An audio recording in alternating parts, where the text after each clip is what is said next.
मेरे माता पिता का देहांत बचपन में ही हो गया था। उस वक्त मैं सिर्फ 6 साल की थी और मुझे दुनिया का कुछ भी पता नहीं था। लोग रो रहे थे और मैं बस खाली आंखों से सबको देखती रहती थी। फिर मुझे मेरे चाचा के घर ले जाया गया। वो दिन मेरे लिए सबसे उदास दिन था, क्योंकि तब मुझे ये नहीं पता था कि असली अनाथ होना क्या होता है। ये तो माता पिता के मरने के बाद ही समझ में आता है। चाची ने मुझे अपने बच्चों के साथ ही एक कमरे में सुला दिया। शुरू में सब कुछ अजीब लगा। नया माहौल, नए चेहरे और वो भी ऐसे जो मुझे अपनापन का एक शब्द भी नहीं देते थे। चाची की आंखों में मेरे लिए कोई नरमी नहीं थी। जब भी वो मुझसे बात करती थी, उनकी आवाज में कठोरता और चेहरे पर नफरत होती थी। उनके 3 बच्चे थे, 2 बेटियां और एक बेटा। वे उनके लिए सब कुछ थे और मैं उनके लिए कुछ भी नहीं। एक दिन चाची ने मुझसे कहा, ये बर्तन धो और आंगन में साफ कर दे। मैंने डरते डरते कहा, मेरा होमवर्क बाकी है। उन्होंने तुरंत मेरे बालों को जोर से पकड़ा और बोली, तेरी माँ मर गई है जो तू पढ़ाई के बहाने करेगी? जा, जो कहा है वो कर। मेरी आंखों से आंसू निकल आए, लेकिन मैं कुछ ना बोल सकी। जब चाचा घर आते तो चाची अचानक प्यार की मूर्ति बन जाती। कहती, नीता मेरी बेटी जैसी है, हमने इसे अपनी औलाद की तरह पाला है। चाचा मुस्कुराकर सिर हिलाते और कहते, ममता तुम बहुत अच्छी हो। चाची मुझे धमकी देती, अगर एक शब्द भी अपने चाचा से कहा तो जुबान काट दूंगी, जान से मार दूंगी, समझी? मैं छोटी बच्ची थी, लेकिन ये सब मुझे हर पल सहना पड़ता था। सुबह जल्दी उठकर झाड़ू लगाना, बर्तन धोना और फिर स्कूल जाना। लेकिन चाची कोशिश करती थी कि मैं स्कूल भी ना जा सकूं। फिर भी मैं पढ़ती रही। अक्सर किताबें मुझे फटे पुरानी हालत में ही मिलती थी, जो चाचा की बेटियों की पुरानी होती थी। लेकिन मैंने हार नहीं मानी। एक दिन स्कूल में टीचर ने मुझसे पूछा, नीता तुम हर बार अच्छे नंबर कैसे ले आती हो? मैंने नजरें झुकाकर कहा, मैं मेहनत करती हूँ मैडम। घर आते ही चाची चिल्लाने लगी, क्या बताया तूने टीचर को कि हम तुझे परेशान करते हैं? नहीं, मैंने ऐसा कुछ भी नहीं कहा। चुप कर, ज्यादा जुबान मत चला। फिर उन्होंने मुझे खूब पीटा, हाथ से, जूते से, और मैं रोती रही, लेकिन किसी ने मेरी नहीं सुनी। चाचा उस वक्त काम पर गए हुए थे, वो घर पर नहीं होते थे। जब वो आते तो फिर से चाची का वही ड्रामा, जैसे वो मेरी सगी माँ हो। चाची की बेटी नेहा भी मुझसे नफरत से देखती थी। वो मेरी हम उम्र थी, लेकिन खुद को बहुत ऊंचा समझती थी। अक्सर कहती, अपनी औकात में रह, ये सब तेरा नहीं हमारा है। मैं बस चुपचाप सहती थी। कभी कभी मैं अपने माँ बाप को याद करती और मन ही मन कहती, मुझे भी अपने पास बुला लो। लेकिन फिर ख्याल आता कि मुझे खूब पढ़ना है, अपने माँ बाप का नाम रोशन करना है और कुछ बनकर दिखाना है। शायद एक दिन ऐसा आएगा जब मेरा भी कोई होगा जो मेरे दर्द को समझेगा। एक दिन जब मैं आंगन धो रही थी, चाची चाय पीते हुए बोली, देखो तो इसको, जैसे कोई मेहमान हो। मेरे भी कैसे नसीब हैं, एक अनाथ को पालना पड़ रहा है। नेहा हंसकर बोली, माँ ये तो हमारी नौकरानी है। मेरी आंखों में आंसू आ गए। आंगन धोने में मेरे हाथों में दर्द होने लगा था और बहुत थकान लग रही थी, लेकिन नींद फिर भी नहीं आई। चाची की आवाज, उनके ताने, उनकी धमकियां, सब कुछ कानों में गूंजता रहा। अगली सुबह सबसे पहले उठकर पानी भरा, कपड़े धोए, नाश्ता बनाया। चाची ने बैठे बैठे आवाज दी, नीता चाय में चीनी नहीं डाली तुमने? मैंने धीरे से कहा, डाली थी, शायद ठीक से घुली नहीं। उन्होंने चाय की प्याली मेरी तरफ फेंक दी। गरम चाय मेरे हाथ पर गिरी। झूठ मत बोल, बहाने मत बना। मैं दर्द से करा उठी, लेकिन कुछ नहीं कहा, सिर्फ कुर्ते की आस्तीन नीचे करके फिर से काम में लग गई। हर दिन कोई न कोई नई बात निकलती। कभी साबुन ज्यादा लगाने का ताना, कभी रोटी सख्त होने की शिकायत। उनके शब्द मेरे लिए रोज के जहर थे, जिसे मैं खामोशी से पीती रही।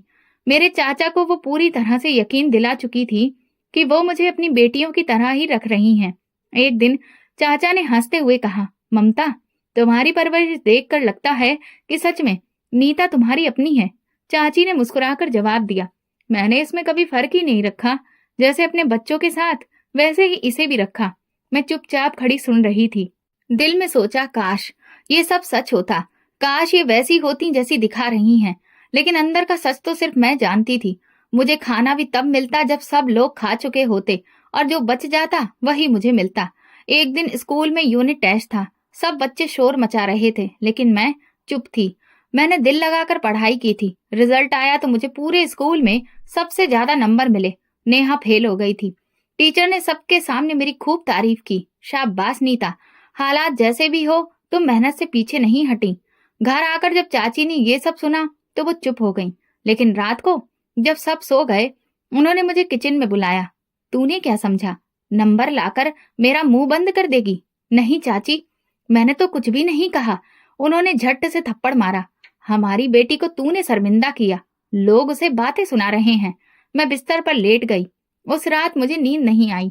अगले दिन स्कूल गई तो नेहा ने मेरी किताबें उठाकर फर्श पर फेंक दी। बहुत होशियार हो गई हो, समझती क्या हो खुद को? नेहा बोली।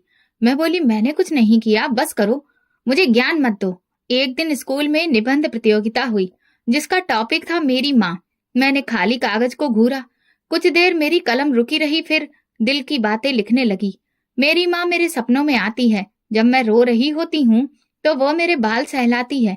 जब भूख से मेरा पेट दुखता है तो वो मुझे अपनी गोद में उठाकर लिटा लेती है। मेरी माँ नहीं है, लेकिन उसकी खुशबू अभी भी मेरे अंदर है। मेरी टीचर ने जब वो निबंध पढ़ा तो उनकी आंखों में आंसू आ गए। मुझे पुरस्कार मिला। पूरे क्लास में मेरा निबंध मैडम ने खुद पढ़कर सबको सुनाया। उस दिन जब घर आई तो मेरी चाची ने मेरी कॉपियां फाड़ दी। बोली, ये सब झूठ है, तू अपने आप को मजबूर दिखाकर क्या हासिल करेगी? मैंने कहा, मैंने वही लिखा जो सच है। चाची ने गुस्से में मेरी सारी कॉपियां जला दी। नेहा दरवाजे के पीछे खड़ी हंस रही थी। ये सब कुछ मेरे दिल में बसता जा रहा था। मैं किसी से कुछ नहीं कहती थी, न चाचा से न टीचर से। मेरी चाची की दोनों बेटियां नेहा और सोनिया का व्यवहार मेरे साथ दिन ब दिन और भी बुरा होता जा रहा था। सुबह स्कूल से आते ही वे अपने जूते और यूनिफॉर्म मेरे आगे फेंक देती। नीता, ये धो देना, कल मुझे पहन कर जाना है। मैं उन्हें धोकर प्रेस करती, लेकिन कभी कभी वे मुझे थैंक यू भी नहीं कहती। उल्टा अगर कोई दाग धब्बा बाकी रह जाता तो कहती, तुम हमारी नौकरानी हो और तुम्हें अपनी नौकरी भी ढंग से नहीं आती। एक दिन मैं आंगन में कपड़े धो रही थी और साथ में झाड़ू भी लगा रही थी। तभी नेहा बाहर आकर बोली, नीता, मेरे बालों को पोंछ, मुझे जल्दी बाहर जाना है। मैंने कहा, अभी आंगन में पानी भरा है, कपड़े भी धोने को बाकी हैं। वो जोर से चिल्लाई, तुम्हारे ये सारे काम बाद में भी हो सकते हैं, मेरे बाल पहले हैं। सोनिया ने पीछे से कहा, नेहा, इससे इज्जत से बात मत किया करो, इज्जत के काबिल ही नहीं है ये। मैं चुपचाप बालों का तौलिया लेकर उसके पीछे चल दी, लेकिन उनकी बातें मेरे दिल पर लगती रहीं। इसी दौरान रजत, जो मेरी चाची का बेटा था, कमरे से निकला। उसने ये सब सुन लिया था। नेहा, ये तुम क्या कर रही हो? रजत ने पूछा। नेहा चौंक गई। भैया, ये हमारी नौकरानी है या बहन? हर वक्त मुंह बनाकर रखती है। रजत ने कहा, ये तुम्हारी बहन है, भले ही सगी नहीं, लेकिन ये हमारे पिता के घर में रहती है। इसकी इज्जत तुम्हारी इज्जत है। नेहा का मुंह बन गया, लेकिन वो कुछ नहीं बोली। मैं हैरान थी, पहली बार किसी ने मेरे अधिकार में आवाज उठाई थी। एक और दिन शाम को सब लोग टीवी देख रहे थे। चाची ने कहा, नीता, चाय बनाकर ला। मैं किचन में गई, चाय बनाकर लाई। सोनिया ने कप देखते ही कहा, ये कप तो मुझे पसंद नहीं, बदल के लाओ। मैं वापस गई, दूसरा कप लाई। इतने में चाची बोली, कितनी देर लगती है, जैसे कोई एहसान कर रही हो। उसी पल रजत कमरे में आया। उसने कहा, माँ, आप सब कुछ नीता से ही करवाती हैं, कभी खुद भी चाय बना लिया करें। चाची ने गहरी नजर से उसे देखा। क्या मतलब है तुम्हारा? बस मतलब ये है कि ये भी एक इंसान है, कोई मशीन नहीं। उस दिन के बाद से चाची की नजरें बदलने लगी। उनके दिल में शक पैदा हो गया कि शायद उनका बेटा मेरी तरफ झुक रहा है। लेकिन रजत का व्यवहार हमेशा साफ रहा, इज्जत वाला, हमदर्दी वाला। एक दिन मुझे बुखार था, पूरा शरीर टूट रहा था। मैं आंगन में बैठकर रोटी पकाने की कोशिश कर रही थी, पसीना बह रहा था। रजत किचन में आया और पूछा, तुम्हारी तबीयत ठीक नहीं लग रही, डॉक्टर को दिखाया? मैंने सिर हिला दिया, वक्त ही नहीं मिला। अच्छा, तुम अभी आराम करो, मैं माँ से बात करता हूँ। मैं घबराकर बोली, नहीं, वो नाराज हो जाएंगी। डरो मत, अब कुछ चीजें बदलनी चाहिए।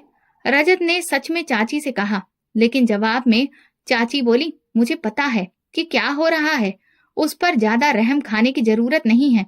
रजत चुप हो गया, लेकिन उसकी आंखों में नाराजगी थी। इस दौरान स्कूल में एनुअल स्पोर्ट्स डे आने वाला था। मुझे दौड़ में हिस्सा लेने के लिए चुना गया था। ये मेरे लिए एक मौका था, कुछ लम्हे अपने लिए जीने के। लेकिन चाची ने साफ मना कर दिया, स्पोर्ट्स ये बेकार होता है, तुम काम छोड़कर वहां नाचने गाने जाओगी। मैं चुप रही, लेकिन रजत को पता चल गया। उसने चाचा से बात की और इजाजत दिलवा दी। चाचा ने कहा, ममता, जाने दो, ये बच्चे सिर्फ काम करने के लिए पैदा नहीं हुए हैं, चाची ने मुंह बनाया, लेकिन कुछ बोली नहीं। उस दिन मैंने पहली बार स्कूल में अपने हमउम्र बच्चों के साथ एक बराबरी महसूस की। जब मैं स्कूल से वापस आई तो गले में मेडल था। चाची ने एक नजर देखा और पलट गई, लेकिन रजत ने कहा, कॉन्ग्रेचुलेशन नीता, ये तुम्हारी मेहनत की जीत है। उसके बाद छोटे छोटे बहुत सारे लम्हे आए जब रजत ने मेरा साथ दिया। कभी कॉलेज के प्रोजेक्ट में मदद करता तो कभी मेरे बैग की मरम्मत करवा देता। लेकिन इन सब बातों का चाची और उनकी बेटियों पर उल्टा असर पड़ा। वे मुझे और भी ज्यादा नजरअंदाज करने लगी। मैंने कभी रजत से शिकायत नहीं की, लेकिन उसका व्यवहार मेरे लिए उम्मीद की किरण बन गया था। एक दिन उसने कहा, नीता, मैं जानता हूं कि तुम पर क्या गुजरती है, लेकिन तुम हार मत मानना। सच और मेहनत कभी बेकार नहीं जाते। उसकी इस बात ने मुझे हिम्मत दी। वो मेरे दिल में छुपे जख्मों पर मरहम जैसा लगा। मैंने सिर्फ सिर हिलाकर कहा, मैं हारने के लिए पैदा नहीं हुई हूँ रजत भैया। कुछ हफ्ते खामोशी से गुजर गए थे। हम स्कूल से कॉलेज में जा चुके थे। चाची अभी भी पहले जैसी ही थी। सोनिया और नेहा का व्यवहार भी वैसा ही था, मगर रजत का होना मेरे लिए ढाल सा हो गया था। मैं किसी खुशहाल परिवार में नहीं थी। अच्छे से जानती थी कि ये घर मेरा कभी नहीं हो सकता। लेकिन फिर एक दिन ऐसा हुआ जिसने मेरे दिल दिमाग को झकझोर दिया। नेहा, जो हमेशा मुझसे ऊंची आवाज में बात करती थी, उस दिन सुबह कॉलेज के लिए निकलते हुए बोली, नीता, मेरे लिए पानी की बोतल भर देना प्लीज। मैं चौंक कर उसे देखने लगी तो वो हल्का सा मुस्कुराई। हाँ प्लीज, भर देना, देर हो रही है मुझे। मैंने बिना कुछ कहे बोतल भर दी।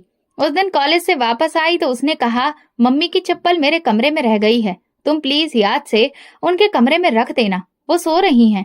अब हैरान होना जायज था, क्योंकि नेहा ने कभी मुझसे नरमी से कोई काम नहीं कहा था। मैंने सोचा शायद कोई बात है, लेकिन अगले दिन भी उसका व्यवहार नरम रहा। कॉलेज जाते हुए उसने साथ बैठकर बातें की। नीता, कल प्रोफेसर ने जो लेक्चर दिया था वो तुम्हें कैसा लगा? मैंने धीरे से कहा। समझ आ गया था। तब मुझे पहली बार लगा जैसे वाकई वो हमारी बात कर रही है। ये सब कुछ मेरे लिए नया था। मैं खामोशी से देखती सुनती रही। दिल में सवाल था कि नेहा ऐसा क्यों कर रही है, लेकिन कुछ कहने का वक्त नहीं था। एक शाम जब सब लोग अपने काम में व्यस्त थे, नेहा मेरे कमरे में आई। दरवाजा बंद करके बोली, नीता, कल कॉलेज के बाद तुम मेरे साथ चलना, एक जगह जाना है। मैंने तुरंत कहा, नहीं नेहा, मैं नहीं जा सकती, सिर्फ थोड़ी देर की बात है, फिर वापस आ जाएंगे। कहाँ जाना है? वो बस एक रेस्टोरेंट है, कोई दोस्त आ रहा है, उससे मिलना है, तुम साथ चलोगी तो ठीक रहेगा। मैं चुप रही। वो मिन्नत करने लगी, नीता देखो, एक बार चलो, तुम्हें तो वैसे भी कभी बाहर जाने का मौका नहीं मिलता, चलो ना। मैंने फिर इनकार किया। ये सब ठीक नहीं है, अगर किसी ने देख लिया तो, तुम्हारी मम्मी को पता चल गया तो। नेहा ने हंसकर कहा, बस तुम इतनी डरपोक क्यों हो? देखो मैं हूं ना, कुछ नहीं होगा। काफी देर तक वो मिन्नत करती रही और मैं मजबूरी में मान गई, लेकिन मुझे डर लग रहा था। इस वक्त नेहा के व्यवहार में आया बदलाव और बार बार की मिन्नत ने मुझे कमजोर कर दिया। अगले दिन हम कॉलेज से सीधे एक महंगे रेस्टोरेंट गए। वहां पर एक नौजवान पहले से मौजूद था। जैसे ही नेहा ने उसे देखा, उसके चेहरे पर चमक आ गई। मैं एक तरफ खड़ी रही और वो लड़का और नेहा आपस में बातें करने लगे। मुझे तुरंत एहसास हो गया कि ये कोई मामूली मुलाकात नहीं थी। उनकी बातों का अंदाज और जिस तरह से वो एक दूसरे को देख रहे थे, वो कुछ अलग था। मैंने नेहा को हाथ से इशारा किया और कहा, ये सब गलत है, तुम्हें ऐसा नहीं करना चाहिए। उसने मेरी तरफ देखे बिना कहा, तुम्हें क्या दिक्कत है, तुम चुपचाप बैठो।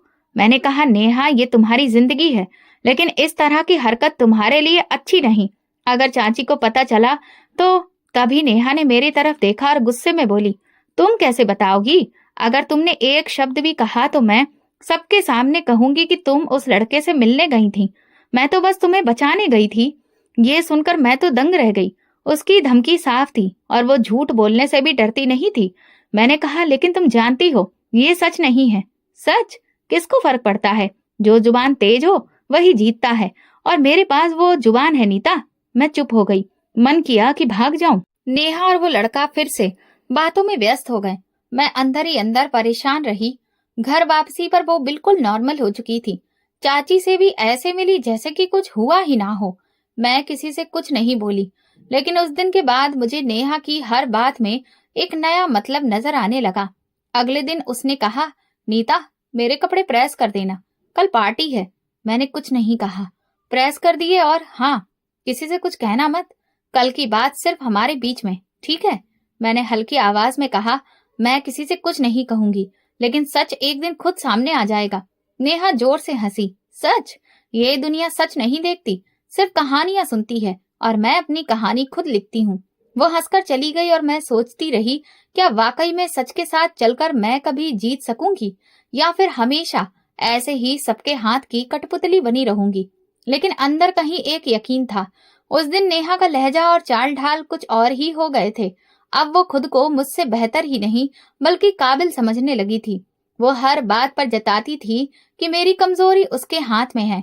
घर में जब भी कोई काम होता, सबसे पहले वो मुझे आवाज देती, नीता नीचे आओ, झाड़ू लगाओ, मेहमान आने वाले हैं। और अगर मैं व्यस्त होती तो चाची से शिकायत कर देती, माँ ये फिर से देर कर रही है। चाची उसकी बात पर हमेशा यकीन करती।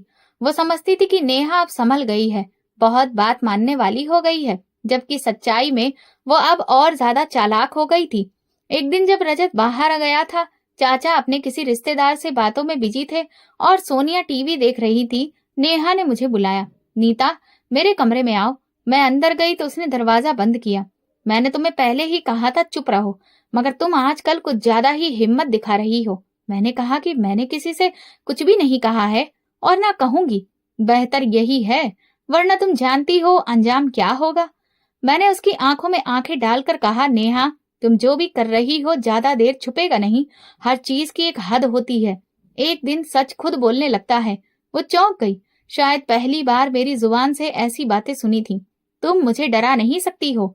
इस वक्त मैं डरी हुई जरूर हूँ, लेकिन हमेशा के लिए नहीं। और याद रखो, अगर तुम्हें लगता है कि तुम जीत रही हो तो ये सिर्फ वक्त की बात है। नेहा ने आंखें तरेरी। तो तुम मुझे धमका रही हो? नहीं, मैं सिर्फ बता रही हूँ कि एक दिन सच सामने आ जाएगा। वो चुप रही। मैं कमरे से बाहर निकल गई। पहली बार खुद को हल्का महसूस किया। उस दिन रात में नींद कुछ बेहतर थी।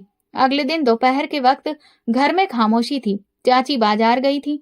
रजत अपने दोस्त के साथ बाहर था। सोनिया कमरे में सो रही थी। मैं बर्तन धो रही थी। नेहा कमरे में बैठी फोन में व्यस्त थी। मैंने उसे एक नजर देखा। वो जोर जोर से हंस रही थी, जैसे किसी बात पर बहुत खुश हो। थोड़ी देर बाद अचानक दरवाजा खुला और चाची वापस आ गई। मैं जल्दी से हाथ धोकर पानी का जग उनके लिए निकाला। चाची किचन में आई, मेरे हाथ से जग लिया और पानी पीते ही बोली, नेहा कहाँ है? कमरे में है शायद, मैंने धीरे से कहा। चाची सीधा उसके कमरे में घुसी। अंदर से उनकी आवाज तेज आई, ये फोन किसका है? मैं घबरा गई। चाची की आवाज में वही पुराना गुस्सा था। मैं किचन से निकलकर कमरे के दरवाजे तक गई तो नेहा हकलाती हुई कह रही थी, माँ ये नीता का है, मैं अभी इसी से बात कर रही थी, इधर आओ। मैं कमरे में घुसी तो बेड पर एक महंगा मोबाइल फोन पड़ा था, जो वैसे तो हम में से किसी के पास नहीं होना चाहिए था। चाची ने फोन मेरी तरफ उठाकर कहा, ये तुम्हारा है? मैंने इनकार किया। नहीं, झूठ मत बोलो। चाची की आवाज में था अविश्वास था। नेहा ने खुद देखा। मैंने नेहा की तरफ देखा। उसके चेहरे पर सुकून था, जैसे उसने अपनी चालाकी से फिर एक बार बड़ी जीत ली हो। मैं कसम खाकर कहती हूँ, मैंने ये फोन छुआ भी नहीं। तुम्हारी कसम की कोई कीमत नहीं है, चाची बोली। इतना कहकर चाची ने मेरे गाल पर जोर से थप्पड़ मारा। इसके बाद कई चांटे पड़े। नेहा चुपचाप खड़ी रही, ना तो शर्मिंदगी थी न पछतावा। चाची ने मेरा हाथ पकड़कर कहा, अभी मैं तुम्हारे चाचा को फोन करती हूँ। मैंने आंखों में आंसू लिए कहा, एक बार नेहा से पूछिए, ये उसका फोन है। बंद कर झूठी कहानी, मत बना हमें बेवकूफ। हम अंधे नहीं हैं और ना ही पागल हैं। चाची ने फोन उठाकर चाचा को कॉल किया, घर आओ, नीता ने आज हद पार कर दी है। छुपाकर फोन रखा था, किसी से बातें कर रही थी। मैं खामोश हो गई। जानती थी अब कुछ भी हो जाए कोई फायदा नहीं। शाम को चाचा घर आए तो चाची ने सारी बात उन्हें सुनाई। नेहा ने अपनी तरफ से और झूठ बोल दिया। चाचा ने पूछा, ये क्या सच है? नहीं चाचा, ये सच नहीं है, मैं कसम खाती हूँ, मुझे कुछ नहीं पता इस फोन के बारे में। चाचा ने मायूसी से कहा, कसम खाने से झूठ नहीं छुपता। नीता, अगर सबके सामने ये बात आ गई तो फिर मेरी इज्जत का क्या होगा? मैं कुछ बोल न सकी। सिर्फ एक सवाल मन में बार बार घूमता रहा, कब तक इस घर में मैं अपनी सफाई देती रहूंगी? कब तक झूठ के आगे सच हारेगा? चाची ने मुझे बर्तन धोने को कहा, ये ड्रामा खत्म करो। मैंने जब पानी में हाथ डाला तो उंगलियों में सूजन थी जो चाची की मार से आ गई थी। दिल से प्रार्थना निकली, भगवान तुम ही गवाह हो मेरी सच्चाई के, एक दिन ये लोग मेरा सच जरूर देखेंगे। पीछे से नेहा बोली, देखा जैसा कहा था वैसा ही हुआ। मैंने धीरे से कहा, जो भी हो वक्त लगेगा लेकिन सब सामने आएगा। बर्तन धोते हुए मैं अपने आंसू रोकने की कोशिश कर रही थी। चाची की आवाज अभी भी आ रही थी। वो बार बार चाचा से कह रही थी, नीता बिगड़ चुकी है, उसका ध्यान बेकार की बातों में है, इसे सुधारने के लिए सख्ती जरूरी है। चाचा मायूसी से बोले, मैंने हमेशा उसे अपने बच्चों की तरह देखा, लेकिन लगता है ये एहसान की कदर करना जानती ही नहीं। मेरे हाथ वहीं रुके रह गए। मैं खुद को हिम्मत देने की कोशिश कर रही थी, तभी नेहा फिर से मेरे पीछे आकर खड़ी हुई। उसके हाथ में चॉकलेट थी, जैसे कुछ हुआ ही ना हो। उसने चॉकलेट मेरे सामने रखकर मुस्कुराते हुए कहा, लो खा लो, तुम्हारी आज की परफॉर्मेंस बहुत अच्छी थी, सबने यकीन कर लिया ना। मैंने चॉकलेट की तरफ देखे बिना कहा, कभी किसी का यकीन छीन कर खुशी नहीं मिलती नेहा। ओफो, कितनी फिलॉसफी जानती हो तुम। वो जोर से हंसी, तुम जो मर्जी कर लो, अब तो सब मेरे हाथ में है। अगर माँ को शक हुआ भी कि फोन मेरा है तो मैं तुम पर दूसरा इल्जाम लगा दूंगी, जैसे मेहमानों की बिरयानी वाली बात, याद है ना। मैं चुप रही। अब उसे समझाने का कोई फायदा नहीं था। उसके लिए झूठ बोलना एक खेल बन चुका था। रात को जब सब लोग कमरे में जा चुके थे, मैं बिस्तर पर लेटकर आंसू बहा रही थी। भगवान, मैं हारने से नहीं डरती, लेकिन आप मुझे लड़ने के लिए वक्त दीजिए। अगली सुबह की शुरुआत एक नए इम्तिहान से हुई। चाची ने कहा, नीता तुम आज कॉलेज नहीं जाओगी, घर की सफाई करनी है। मैंने कहा, आज फिजिक्स का टेस्ट है, अगर नहीं गई तो नंबर कट जाएंगे। तो कट जाने दो, हमें तुम्हारे नंबर नहीं, तुम्हारी सेवा चाहिए, वो तेज आवाज में बोली। मैंने बैग एक तरफ रखा, झाड़ू उठाई और लग गई। दोपहर में चाचा और चाची मेहमानों को लेने चले गए। घर में सिर्फ मैं, नेहा और सोनिया थी। जैसे ही दरवाजा बंद हुआ, नेहा फिर मेरे पास आई। हाथ में वही मोबाइल था। देखो, ये वही फोन है जो तुम्हारे नाम पर चला गया। मजा आया। मैंने कहा, एक दिन जब तुम ये फोन खुद इस्तेमाल करती पकड़ी जाओगी, तब तुम्हें पता चलेगा। कौन पकड़ेगा? तुम। इस बात का सबूत तुम्हारे पास है? मैंने इस बार हिम्मत से कहा, कुछ भी नहीं है, लेकिन मुझे भगवान पर भरोसा है, वो सच सामने लाएगा। नेहा ने हंसते हुए कहा, चलो देखते हैं तुम्हारा भगवान तुम्हारे कितना काम आता है। मैंने कुछ नहीं कहा, बस फैसला किया कि अब मैं खुद को मजबूत बनाऊंगी। अगर कभी मौका मिला तो मैं सच साबित करके रहूंगी। पिछली शाम नेहा की बातों ने मेरी रातों की नींद छीन ली थी, लेकिन मैं जानती थी कि अब मुझे बर्दाश्त नहीं होगा। अगली सुबह उठी तो बहुत दर्द था पूरे शरीर में। पिछले 2 दिन से मैं सिर्फ बचा हुआ खाना खा रही थी। चाची ने साफ कह दिया था, जब तक तुम्हारा व्यवहार ठीक नहीं होता, तुम्हारा खाना बंद। मैं पूरी तरह गुलाम बन चुकी थी। मैं किचन में जाकर चाय का पानी चढ़ाया। खुद का पेट खाली था, लेकिन चाची, नेहा और सोनिया के नाश्ते की तैयारी मेरी जिम्मेदारी थी। चाची कपड़े सुखा रही थी। मुझे देखकर बोली, आज कॉलेज नहीं जाना, समझी? मैंने नजर झुकाकर पूछा, कोई खास वजह? तुम्हें सवाल पूछने की इजाजत कब मिली है? आज तुम्हारे चाचा के खास मेहमान आ रहे हैं, उनके लिए कढ़ाई पनीर और नान बनानी है। मैंने सिर हिलाकर किचन में काम शुरू किया। एक तरफ भूख लग रही थी, दूसरी तरफ सारा काम मुझ पर था। चाची ने नेहा को पैसे देकर बाजार भेजा और कहा, जल्दी वापस आना। नेहा बैग लेकर चली गई। मैं जल्दी जल्दी सारा काम निपटा रही थी। चाची ने मुझसे कहा, खबरदार अगर पनीर या नान को जुबान भी लगाई, ये सिर्फ मेहमानों के लिए है। खाना भी नहीं खाया था मैंने, लेकिन चाची और सोनिया ने खाना खाकर अपने बर्तन भी मुझे ही दिए और खुद जाकर सो गए।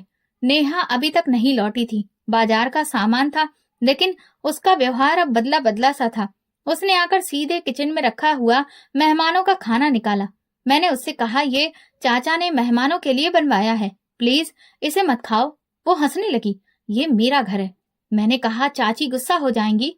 तो क्या हो गया, वो तो समझेंगी कि तुमने खाया है। वैसे भी तुम्हारे खिलाफ यकीन करना उन्हें अच्छा लगता है। नेहा ने पेट भरकर खाना खाया और कुछ हिस्सा प्लेट में छोड़कर बोली, अब ये मेहमानों के लायक नहीं बचा है, तुम इसे फ्रिज में रख देना। मैं उसकी तरफ देखती रही। तुम जानबूझकर ये सब करती हो? हाँ, और मजा भी आता है। तुम्हारे जैसे लोग सिर्फ बर्दाश्त करने के लिए पैदा होते हैं। मैंने प्लेट उठाकर साफ की। दिल में एक ही सवाल था, अब क्या होगा? शाम 6 बजे मेहमान आए। चाचा उनके साथ थे। मैं दोबारा किचन में खाने की तैयारी करने लगी थी। चाची ने टेबल पर सारा खाना सजाया। चाचा ने बड़े ही गर्व से कहा, ममता के हाथ का पनीर बहुत अच्छा बनता है, आज आपको खुद पता चलेगा। लेकिन जैसे ही बर्तन खोला गया, मेहमान अचानक बोले, ये पनीर तो बहुत कम है। चाची ने तुरंत मेरी तरफ देखा, किचन में आओ। मैं डर के मारे अंदर गई। चाची गुस्से से भरी बैठी थी। ये बताओ, पनीर की सब्जी कम कैसे हुई? कितनी बनी थी और ये क्या रह गई है? मैंने कहा, चाची वो नेहा ने खा लिया, मैंने कुछ भी नहीं खाया। तभी नेहा किचन के दरवाजे पर आई। झूठ क्यों बोलती हो? मैंने कब खाया? जब मैं आई तो ये खुद प्लेट भर के खा रही थी। मैं हक्का बक्का उसकी तरफ देखती रही। दिल चाहा जमीन फटे और मैं उसमें समा जाऊं। चाची ने एक पल भी गवाए बिना मेरे गाल पर जोर का तमाचा मारा। तेरा हर दिन एक नया झूठ होता है, शर्म नहीं आती? मेहमानों का खाना खा गई। मैंने फिर कहा, मैं कसम खाती हूँ मैंने नहीं खाया। उन्होंने मेरा हाथ जोर से पकड़ा। चुप कर, हर बार कसम खाती है। आज तुझे सबक सिखाऊंगी। चाची अलमारी से बेल्ट ले आई। नेहा चुपचाप खड़ी थी, जैसे उसका काम पूरा हो गया हो। उन्होंने बेल्ट मेरी कमर पर मारना शुरू कर दिया। तू हमारी इज्जत के काबिल नहीं, सबके सामने शर्मिंदा करवा दिया। प्लीज मुझे मत मारिए, मैंने कुछ नहीं किया। बस कर, चुप हो जा, नहीं तो हड्डी पसली तोड़ डालूंगी। बेल्ट की चोटें एक एक करके मेरी पीठ पर पड़ती रहीं। मैं जमीन पर बैठ गई। आंखों से आंसू बह रहे थे, लेकिन होठों से आवाज नहीं निकल रही थी। दरवाजे पर चाचा खड़े थे, शायद कुछ आवाज उन तक पहुंची थी। वे अंदर आ गए। ममता, क्या कर रही हो? अपनी लाडली से ही पूछो। तुम्हारे मेहमानों के लिए जो खाना बनाया था वो इसी ने खा लिया। चाचा ने मेरी तरफ देखा। नीता, क्या तुमने सच में ऐसा किया? मैंने एक बार फिर वही बात दोहराई। चाचा ने थकी हुई सांस ली। तुम्हारी समस्याएं कब खत्म होंगी? हम तुम पर कैसे भरोसा करें जब हर बार तुम पर ही इल्जाम लगता है? मैं कुछ ना बोली। मैं समझ गई थी कि अब मेरी बातों पर यकीन करना मुश्किल है। झूठ की दीवार ने सच को अच्छे से ढक लिया था। चली जा यहाँ से, अब शक्ल मत दिखाना। मेहमानों को मैं संभाल लूंगी, तू चुपचाप कमरे में पड़ी रह। मैं कमरे में बिस्तर पर जाकर गिरी। शरीर में बहुत तकलीफ थी और दिल की हालत भी खराब। चाची के शब्द, चाचा की मायूसी, नेहा की मक्कारी ने मुझे अंदर से खत्म कर दिया। मैं रो रही थी, लेकिन तकिए में मुंह छुपाकर, ताकि आवाज बाहर ना जाए। बार बार जब मैंने सफाई दी, किसी ने भरोसा नहीं किया। मैं सिसकते हुए बोली, हे भगवान, आखिर कब तक मैं बर्दाश्त करूं? क्या मेरा अनाथ होना गुनाह है? मैं कभी किसी का बुरा नहीं चाहा, तुम सब जानते हो। एक दिन सबके सामने सच्चाई आएगी। मेरी आवाज तेज हो गई। अगर मैंने कभी कुछ बुरा नहीं किया है तो मेरा साथ दो। ये जुल्म मुझसे बर्दाश्त नहीं होता। मैं वहीं बैठे बैठे निडाल हो गई। सिर झुकाया, आंखें नम, जुबान पर खामोशी। सुबह सूरज की किरण कमरे के अंदर आ रही थी। मैं निडाल कमरे में पड़ी थी। तभी अचानक बाहर से जोरदार दस्तक सुनाई दी। साथ में चाची के चीखने की आवाज आई। नहीं, ये कैसे हो गया भगवान? मैं तुरंत उठकर दरवाजे पर गई। दिल बेचैन हो गया, जैसे कोई अनहोनी होने वाली है। दरवाजा खोलते ही चाची की हालत बिगड़ी हुई थी। उनके हाथ कांप रहे थे, चेहरा सफेद था, आंखों में आंसू।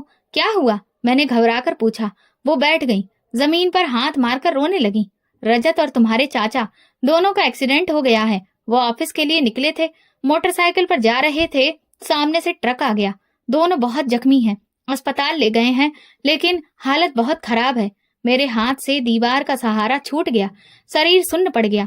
सिर्फ एक ही बात दिमाग में आ रही थी, हे भगवान, ये क्या हुआ? मैंने तो कभी बद्दुआ नहीं की। चाची ने रो रो कर कहा, अब क्या करें?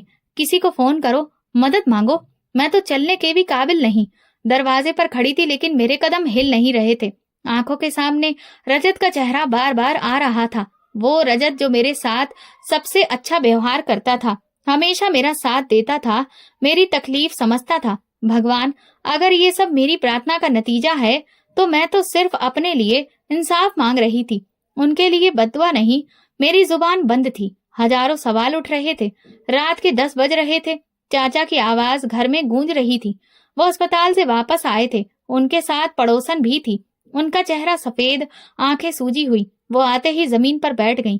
रजत की हालत बहुत नाजुक है। डॉक्टर कह रहे हैं कि अगले 24 घंटे बहुत जरूरी हैं। उसके सिर पर चोट लगी है, वो बेहोश है, और चाचा को कुछ टांके आए हैं, लेकिन वो होश में हैं। पड़ोसन ने आगे बढ़कर कहा, ममता, तुम्हें इस बच्ची की हाय लग गई है। मैंने खुद अपनी आंखों से तुम्हें उस पर जुल्म करते देखा है। तुम्हें कभी तरस नहीं आया। चाची चुप हो गई।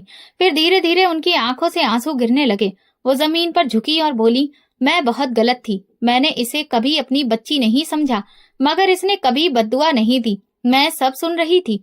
तभी चाचा की आवाज आई, जो अस्पताल से फोन कर रहे थे। ममता, शायद ये हमारे गुनाहों की सजा है। अगर तुम चाहती हो कि हमारा बेटा जिंदा रहे तो इस बच्ची से माफी मांगो। चाची की आंखों में शर्मिंदगी थी, हाथों में कपकपाहट। वो सामने आई और बिना कुछ कहे मेरे कदमों में बैठ गईं। नीता, मुझे माफ कर दो। मैंने तुम्हारे साथ बहुत बुरा किया। मेरा बेटा जिंदगी और मौत की जंग लड़ रहा है। शायद तुम्हारी माफी से भगवान भी माफ कर दे। मुझे लगा जैसे वक्त थम गया हो। नेहा भी पीछे आ गई। उसकी आंखें लाल थीं। नीता, मैं भी तुम्हारे साथ बहुत बुरा करती रही। मैं झूठ बोलती, तुम पर इल्जाम लगाती रही, लेकिन तुमने कभी बद्दुआ नहीं दी। मैंने चाची को बाजू से उठाया। मैं रजत के लिए कभी कुछ गलत नहीं चाहती थी। वो मेरी इज्जत करता है, मुझे हमेशा जुल्म से बचाता रहा। मैं आप सबको माफ कर चुकी हूँ। बस अब प्रार्थना है कि भगवान भी माफ करे और रजत को जिंदगी दे। चाची मेरे सामने हाथ जोड़कर कहने लगी, ये सब मेरे लिए हैरत की बात थी, मगर तकलीफ नहीं थी। मेरे अंदर वो कल की नीता नहीं रही जो बरसों की मार, भूख और झूठे इल्जामों ने पैदा की थी। मैंने उन्हें थाम कर कहा, चाची, अब सब कुछ भगवान के हाथ में छोड़ दो। वही आपके बेटे की सेहत अच्छी करेगा। नेहा ने मेरे कंधे पर हाथ रखा, नजरें झुकी। मैं बहुत शर्मिंदा हूँ नीता, लेकिन अगर कुछ भी बुरा हो गया तो मैं खुद को कभी माफ नहीं कर पाऊंगी। मैंने दिल से कहा, कुछ नहीं होगा, सब ठीक हो जाएगा। इसी पल मोहल्ले की एक और औरत डरते हुए अंदर आई। ममता, रजत की हालत ठीक नहीं है। डॉक्टर ने कहा है कि अगले कुछ घंटे में होश नहीं आया तो खतरा बढ़ सकता है। चाची जमीन पर बैठ गईं। हे भगवान, मेरे बच्चे को बचा ले। मैंने गलत किया, जुल्म किया, लेकिन ये सजा तू मुझे दे, मेरे बेटे को नहीं। उन आंटी ने आगे बढ़कर चाची को संभाला। ममता, मैं सालों से देख रही हूँ कि तुमने इस अनाथ पर कभी तरस नहीं खाया। अब वक्त आ गया है जब तुम सच्चाई का सामना करो। ये सब तुम्हारी ही बुराई का नतीजा है।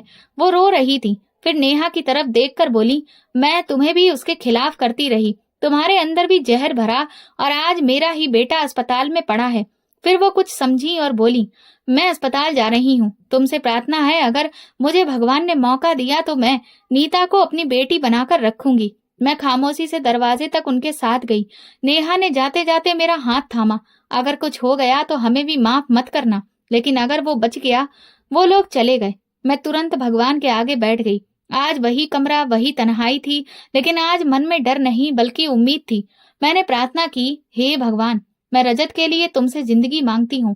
वो कभी मेरे साथ बुरा नहीं रहा। उसने हमेशा मेरी इज्जत की। अपनी माँ को समझाने की कोशिश की। उसकी नीयत साफ थी, उसे बचा लो। 2 घंटे गुजरे लेकिन कोई खबर नहीं आई।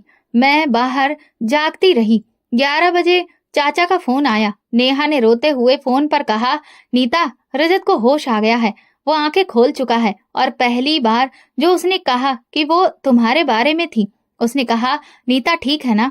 मैं सुकून के साथ लेट गई। थोड़ी देर बाद चाची ने अस्पताल से कॉल किया। उनकी आवाज भरी हुई लग रही थी, लेकिन लहजा नरम था। नीता, रजत तुम्हारा बार बार नाम ले रहा है, कह रहा है कि उसे बता दो कि मैं ठीक हूँ। हम तुम्हारे शुक्रगुजार हैं। मैंने चाची से कहा, भगवान ने मेरी प्रार्थना सुन ली है। अगले दिन जब चाची, नेहा और चाचा घर वापस आए तो उनके चेहरे पर बदलाव साफ दिख रहा था। चाचा के हाथ में पट्टी बंधी थी, लेकिन वो मुस्कुरा रहे थे। रजत को 1-2 दिन और अस्पताल में रखा गया है, लेकिन वो खतरे से बाहर था। चाचा ने सबके सामने कहा, नीता, हमने तुम्हारे साथ जो किया वो बर्दाश्त करने या माफ करने के काबिल नहीं था। हम अब समझ चुके हैं कि दुनिया में जुल्म करने वाला कभी जीत नहीं पाता। आज जो हमारे साथ हुआ वो हमारे ही कर्मों का नतीजा था।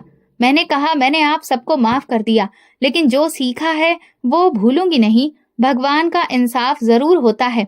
मैं दिल में सोचने लगी, शायद जुल्म के खिलाफ ये सबसे बड़ी जीत होगी कि जालिम खुद अपने किए की गलती माने। अब घर का माहौल बदला हुआ था। वही आंगन, वही दीवारें, वही कमरा, मगर हवा में कुछ बदलाव महसूस हो रहा था। रजत की हालत दिन ब दिन बेहतर हो रही थी। अस्पताल से फोन आता तो सबका हाल पूछता। एक दिन चाची ने घर आते ही कहा, रजत ने आज कहा है कि वो वापस आकर नीता से माफी मांगेगा, क्योंकि जब वो बेहोश था तो उसके दिल में सबसे पहला ख्याल तुम्हारा ही आया। चाची चुपचाप बैठी सुन रही थी और फिर बोली, हमने जिंदगी बहुत देखी है, लेकिन जो नीता के साथ किया गया उसका दुख सबसे भारी है। मैं किचन में खाना बना रही थी। चाची बोली, बेटा तुमसे एक बात कहनी है। मैं गैस बंद करके पलटी। वो पास आकर बोली, ये सच है कि तुमने कभी हमें बांटने की कोशिश नहीं की, मगर तुम्हारी खामोशी ने हमें अपने अंदर झांकने पर मजबूर कर दिया। मैंने भगवान से माफी मांग ली है, अब तुम्हारे सामने आई हूँ। नेहा दरवाजे पर खड़ी थी। उसने आगे बढ़कर कहा, मैंने सबसे ज्यादा झूठ बोले, सबसे ज्यादा इल्जाम लगाए, सबसे ज्यादा नफरत दिखाई, लेकिन वो सब झूठ था माँ। वो फोन भी मेरा ही था, पनीर की सब्जी और नान भी मैंने ही खाए थे, रेस्टोरेंट भी मैं ही गई थी। नीता ने तो मेरा सिर्फ साथ दिया था, लेकिन मैंने उसे बदनाम किया। मैं कुछ नहीं बोली। वे दोनों बैठी मुझे देख रही थी और शायद मेरे होठों से कुछ सुनना चाहती थी। चाची ने धीरे से कहा, हम तुम्हारे सच को बहुत देर से समझे, लेकिन जब समझे तो अपने हालातों की वजह से ये सब कुछ बर्दाश्त ही नहीं हो पाया। अगर तुम हमें माफ नहीं करोगी तो भगवान भी हमें माफ नहीं करेगा। मैंने कहा, आप सबसे कोई बदला नहीं मांगा था, मैंने सिर्फ भगवान से इतना कहा था कि मुझे सच पर कायम रखे। आप लोगों ने मेरे साथ जो किया वो मेरी जिंदगी का एक इम्तिहान था। मैं चाहती तो शायद आज ये सब ना होता। नेहा की आंखों में आंसू थे। नीता, तुमने कभी भी मुझे नीचा नहीं दिखाया, कभी झूठ का जवाब झूठ से नहीं दिया। तुम सच में हमसे बेहतर हो। मैंने कहा, नेहा, जब दिल साफ हो जाए तो रिश्ते दोबारा जोड़े जा सकते हैं। मैंने तुम्हें माफ किया। चाची ने मेरा हाथ पकड़कर कहा, मेरी बेटी, हमने तुम्हें इतने साल अपना दुश्मन समझा, मगर तुम ही वो निकली जो हमारे बेटे के लिए प्रार्थना कर रही थी, जो हमें छोड़कर जा सकती थी मगर हमेशा हमारे साथ रही। एहसान फरामोश हम निकले, तुम नहीं। चाचा, जो कुछ देर पहले से बाहर आए थे, वो सुन रहे थे। वो पास आकर बोले, नीता, एक बात मुझे भी कहनी है। मैं खुद को बहुत अच्छा समझता था, मगर अपनी आंखों के सामने होने वाले जुल्म को कभी रोक ना सका। मैंने तुम्हें अपनी बेटी कहा, मगर कभी बेटी समझा नहीं। आज मैं तुम्हारे सच के आगे सर झुकाता हूँ। मैंने उनका हाथ पकड़ा और कहा, चाचा, आपने कभी भी मुझ पर हाथ नहीं उठाया, बस नरमी से पूछा था, यही मेरे लिए काफी था। अगर आप मेरी सच्चाई नहीं देख सके तो ये आपकी हालत नहीं, उस झूठ का जादू था जो मेरी नीयत पर चढ़ा दिया गया था। नेहा ने धीरे से कहा, हम चाहे जितना भी चाहें, मगर तुम्हारे जैसी सब्र वाली नहीं बन सकते। मैंने भगवान का शुक्रिया अदा किया कि आज सच सबके सामने आया। सब लोग बदल चुके थे। ये सच की वो जीत थी जो खामोशी से लड़ी गई थी। अगली सुबह चाची किचन में नाश्ते की तैयारी कर रही थी और नेहा आंगन में झाड़ू लगा रही थी। पहली बार सब काम खुद से हो रहा था, बिना किसी गुस्से, हुक्म या बेइज्जती के।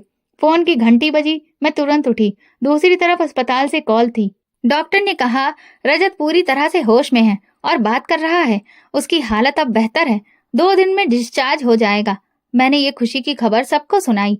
चाची ने अपनी आंखों के आंसू पोंछे। भगवान का शुक्र है, मेरी प्रार्थना सुन ली गई। चाची ने कहा, ये हमारी जिंदगी का दूसरा मौका है, अब हम सब कुछ नए सिरे से शुरू करेंगे। 2 दिन बाद रजत को घर लाया गया।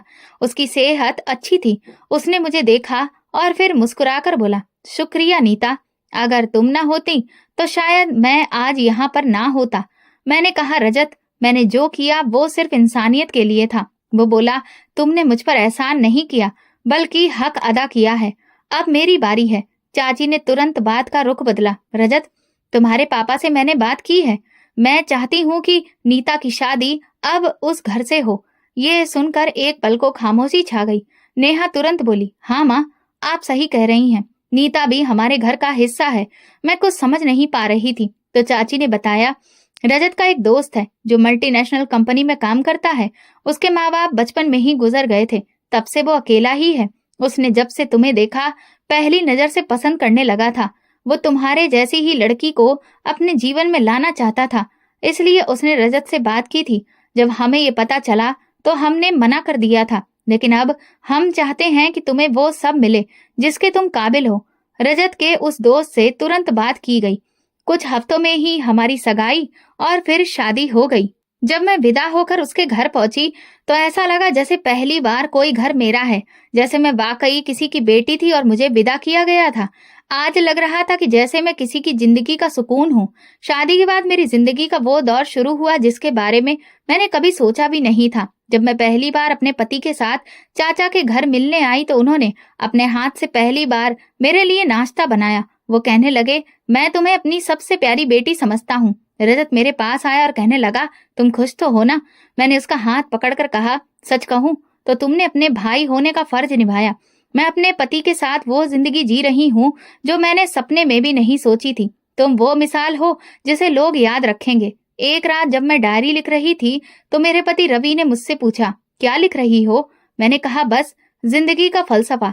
अभी तो कहानी बाकी है ना किसी पर जुल्म करो, क्योंकि वक्त सबके साथ बराबर होता है। अगर आज मैं जीत गई हूँ तो इसलिए नहीं कि मैं मजबूर थी, बल्कि इसलिए कि मैंने सच और सब्र का रास्ता नहीं छोड़ा। ये वो अंजाम था जिसमें सबक भी था, सुकून भी और नई शुरुआत की उम्मीद भी। तो दोस्तों, अगर आपको हमारी कहानी पसंद आई है तो प्लीज कमेंट करके जरूर बताइए और इस वीडियो को लाइक करें और ज्यादा से ज्यादा शेयर करें। अगर आप चैनल पर नए हैं तो सब्सक्राइब जरूर करें और नोटिफिकेशन बेल को दबाएं ताकि अगली अपडेट सबसे पहले आपको मिले। धन्यवाद।